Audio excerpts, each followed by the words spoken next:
Hey hello hall, இன்னைக்கு super and three டிஃப்ரெண்டான recipes. இந்த 3 ஒட்டு மாங்காய் வச்சு பார்க்கலாமா? மாங்காவை நல்லா வாஷ் பண்ணிட்டு ஒரு ட்ரை டவல்ல க்ளீன் பண்ணிட்டு மேல இருக்க காம்பு எடுத்துட்டு ஒரு மாங்காவை இந்த மாதிரி பொடியா கட் பண்ணி எடுத்துக்கிட்டேன். இன்னொரு மாங்காவை நல்லா துருவி எடுத்துக்கிட்டேன். இன்னொன்னு இந்த மாதிரி கியூப் கியூபா கட் பண்ணி எடுத்துக்கிட்டேன். ஃபர்ஸ்ட் பொடியா கட் பண்ண மாங்கால வெறும் மிளகாய் தூள், லைட்டா மஞ்சத்தூள் அண்ட் தேவையான அளவு உப்பு போட்டு கொஞ்சம் நல்லா கலந்து விட்டுருங்க.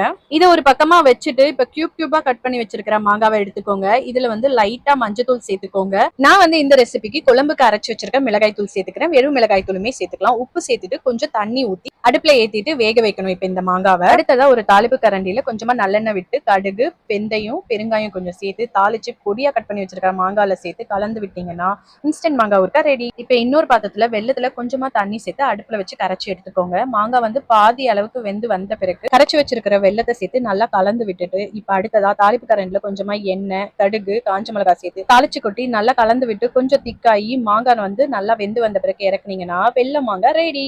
அடுத்த ரெசிபி நல்ல தாராளமா நல்லெண்ணெய் எடுத்துக்கோங்க. எண்ணெய் காஞ்சதும் கடுகு, காஞ்ச மிளகாய், துருவி வச்சிருக்க மாங்காவை சேர்த்து நல்லா பச்சை வாசனை போற வரைக்கும் வதக்கி எடுத்துக்கோங்க.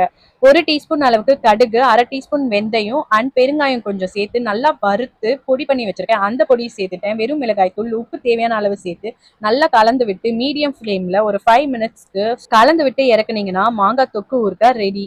இந்த 3 ரெசிபியும் கண்டிப்பா ட்ரை பண்ணி பார்த்துட்டு உங்க வியூஸ் அண்ட் கமெண்ட்ஸை மறக்காம தெரிவிங்க. இதே போல வேற ஒரு ரெசிபியுடன் நான் உங்களை சந்திக்கிறேன். Until then, it's bye from Pooja's Cooking Show.